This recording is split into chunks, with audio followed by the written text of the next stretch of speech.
write a Lisp compiler in C, and then you write programs in Lisp, and then you write higher level programs. And as you go up and up and up, now here's the kicker.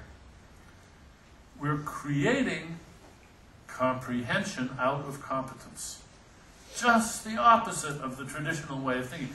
Unconscious, uncomprehending competence, those are the building blocks out of which we build comprehension.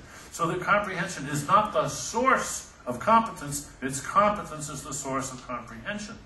And there's some people that just do not and will not get this among philosophers. Searle comes to mind immediately. He says, no matter how much you build this up, no matter how competent the AI program is, it never understands a damn thing. This is holding out for a sort of skyhook theory of comprehension. Jerry Fodor is another. I gather he's recently been in town. Almost anything you say, you put a negation sign out in front of it, and that's my view. But it's very nice having him around because he says things so vividly, and so he with Jerry around, you don't need a straw man. You know, you've got somebody who will actually articulate the very view that you want to deny, and very clearly too. Yep. I'm very difficult in seeing at the very end here, so you have to jump up and down. Please. Maybe put up the lights a bit more. Help.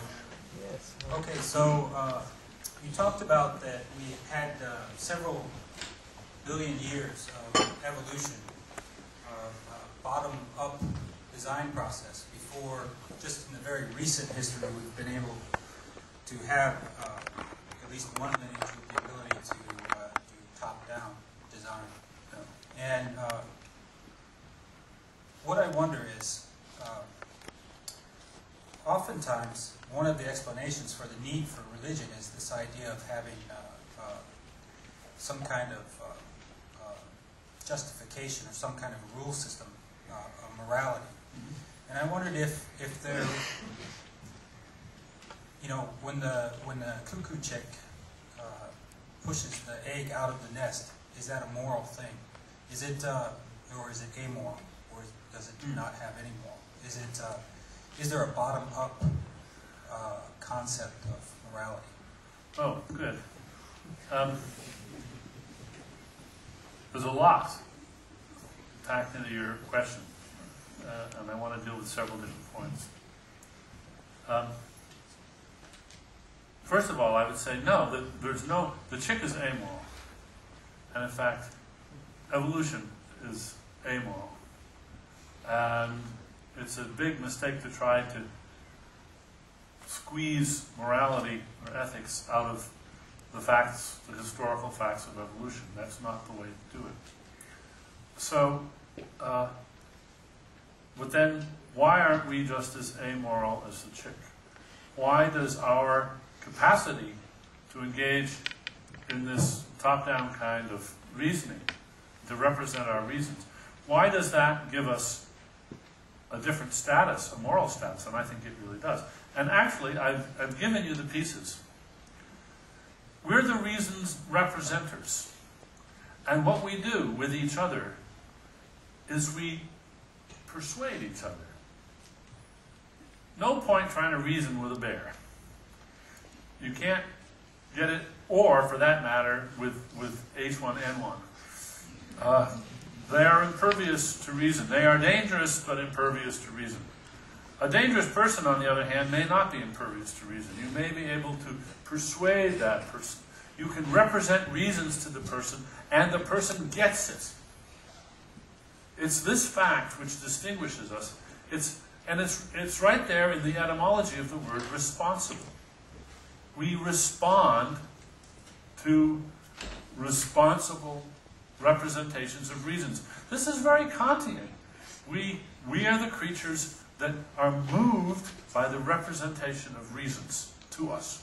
That's the difference. That's how come we're morally responsible. That's not only why we're able to wield the paintbrush, as Paul McCready says, but why we have a moral obligation to think about what we're doing when we wield the paintbrush, because we can. We have the competence to think about the future the way no other species does. We have that competence in virtue of our hugely expanded imaginations, which is due to the cultural materials that we've packed into our heads. It's not our naked brains that give us these powers, it's all the tools that we take in from our culture that gives us this power. Now that leaves the religion issue untouched. Just one word about that. A lot of people think that unless we get religion, unless we get morality from on high, from a sort of divine edict or something, we can't have morality. No, no, on the contrary, we can have, it's not so much, well, it is in a sense bottom up. You might say it's sideways up. There's no such thing, I think, as discovering the true morality, which is like discovering arithmetic. It's just one arithmetic, and it's not optional. A lot of people have wished that ethics could be like that. I don't think it is. What ethics is like is a little bit, and this will sound demeaning at first, it's a little bit like chess. It's a game. Was it discovered or invented? Well, the principles are just as timeless as arithmetic. It happens to be a game that's pretty darn good. A lot of people like to play it. Is it the perfect game? No. Some people are bored stiff by it. But it's a very good game, and it's gotten better over the centuries as people have thought more and more about it and figured out better and better ways to, and better games. And what morality is the sort of limit of that process where we're thinking about, well, what do we want to do with our lives? Do we want to play games? Do we want to go kill people? Do we want to rape, pillage, and burn? Or do we want to do something else?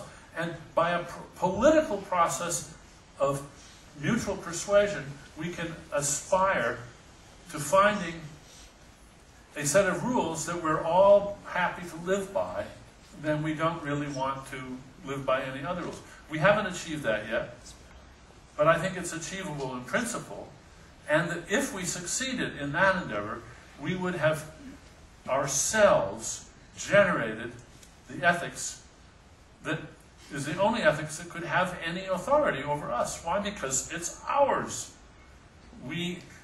So what if your God tells you to do this? Well, why should I pay attention to what your God says, or what my God says, for that matter? But if this is what we say, and we've come to agree on it, that's pretty good reason to think that's the right thing to do. The next one, yes, please.